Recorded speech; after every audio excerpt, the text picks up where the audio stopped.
Assalamualaikum warahmatullahi wabarakatuh. Perkenalkan, nama saya Muhammad Nayak Rizky Putra dengan NPM 4421210006. Saya mahasiswa Teknik Industri semester 4. Pada kesempatan kali ini saya akan menjelaskan sebuah tugas dari mata kuliah Analisis dan Perancangan Sistem Informasi.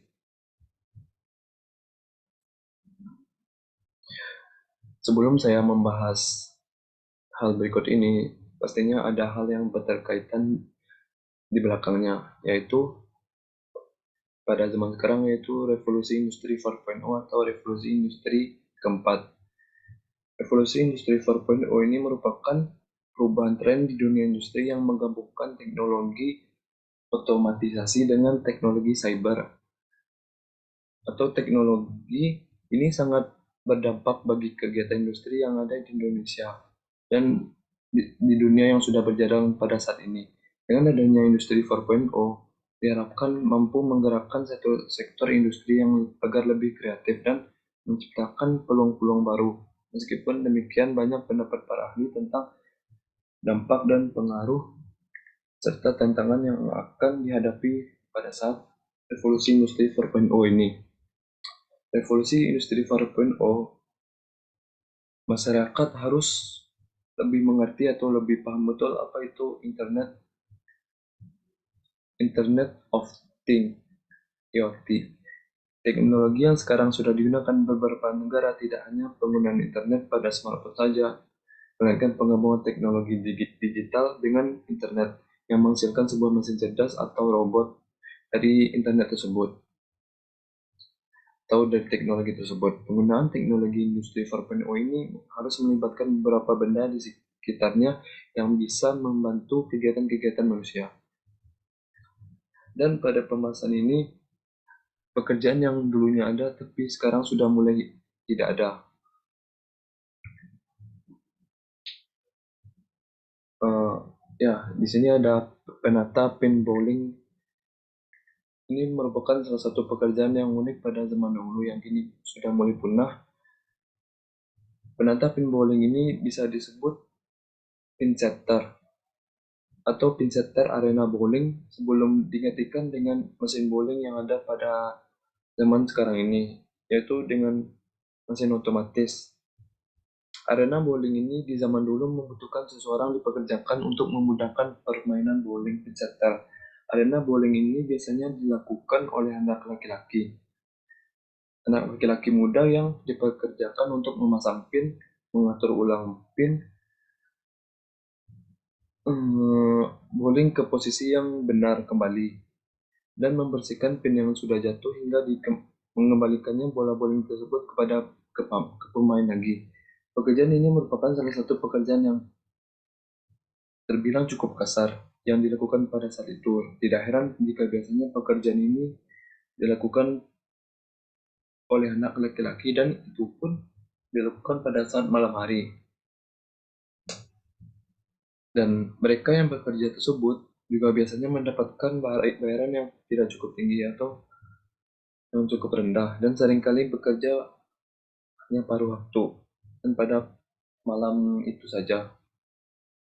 Pekerjaan ini sebenarnya cukup berbahaya bagi penata pin bowling tersebut karena bisa saja pin bowling ini mengenangkan pekerja tersebut yang bolanya tersebut mencapai berat sekitar 8 kilogram.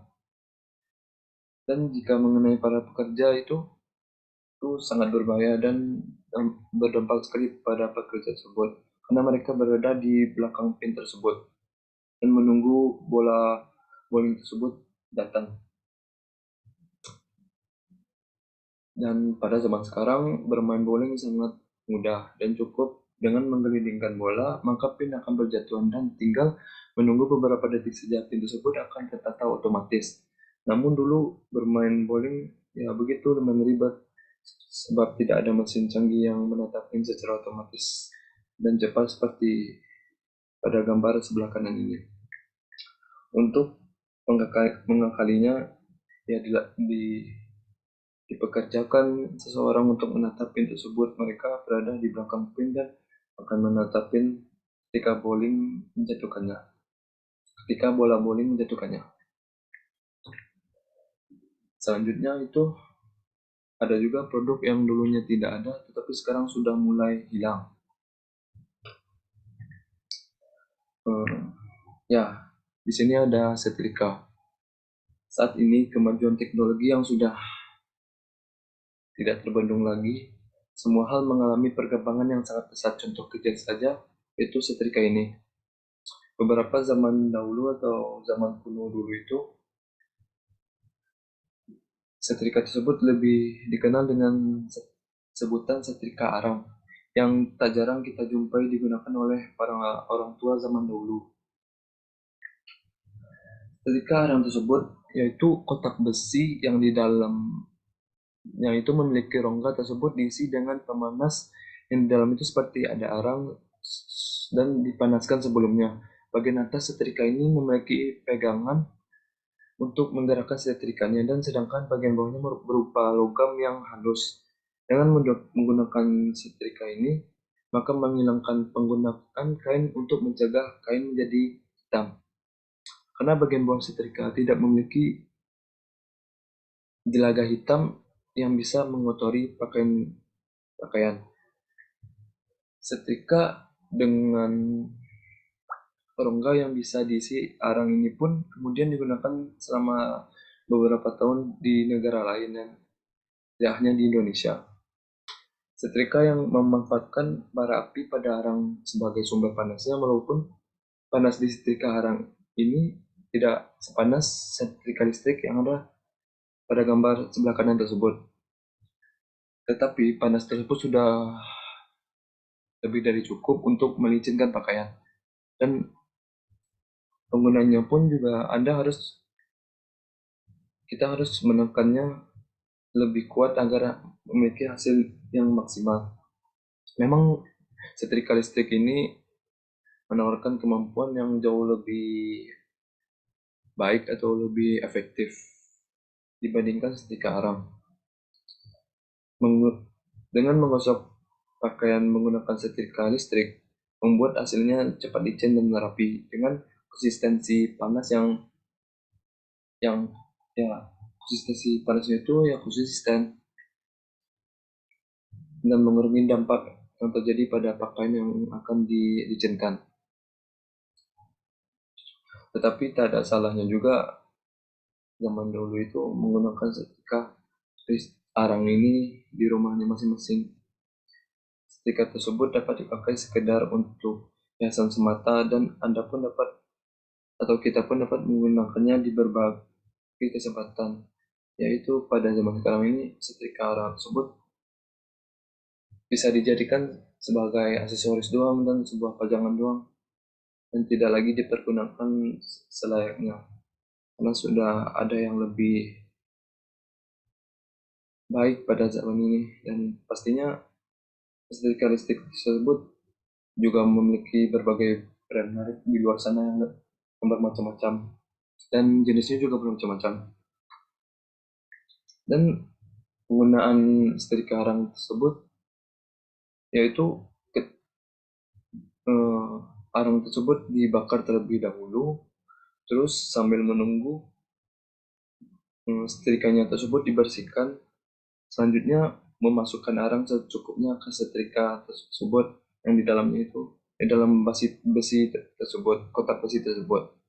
Dan ketika sudah cukup panas, maka bisa dimulai setrikanya untuk melicinkan sebuah pakaian. Dan pada zaman sekarang ini, ya seperti yang saya sebutkan tadi, jenisnya sudah mulai banyak dan setrika listrik dengan bentuk dan ukuran yang berbagai macam sampai setrika uap dari berbagai brand merek tadi. Ketika kita tinggal memilih sesuai dengan kebutuhan dan menentukan jenis setrika seperti apa yang diinginkan. Sehingga saat ini di pasaran setrika terdapat dalam berbagai varian dan pilihan yang dapat membedakan kita atau membedakan orang-orang pada zaman sekarang untuk mengizinkan pakaiannya untuk keperluan rumah tangga. Ya, cukup sekian penjelasan dari saya. Lebih dan kurangnya saya mohon maaf. Terima kasih. Assalamualaikum warahmatullahi wabarakatuh.